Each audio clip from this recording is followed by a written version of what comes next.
कसं नाही मंडळी, आठवड्यातून एकदा तरी ना फिश खाल्लीच पाहिजे. आता आठवड्यातून आम्ही एकदा तर खात नाही, 2 ते 3 वेळेस होऊनच जाते. कारण आम्ही जिथे राहतो तिथे गोदावरी नदी जवळ आहे. नदी जवळ असल्यामुळे आम्हाला फिश जास्त प्रमाणात भेटते.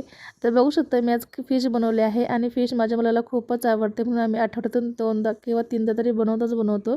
तर फिश करी बनवण्यासाठी मी 2 कांदे फ्राय करून घेतले आहेत.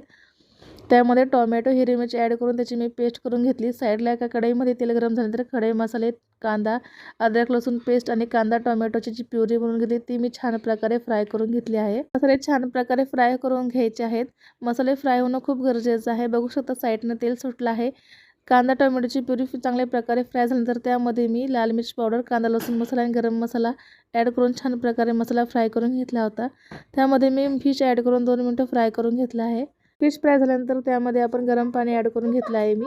बघू शकता जेवढं तुम्हाला ग्रेव्ही पाहिजे असेल तेवढं तुम्ही कमी जास्त करू शकता. बघू शकता 2 ते 3 मिनिटं भाजी किती एकदम सुंदर एकदम चमचमीत झाली आहे.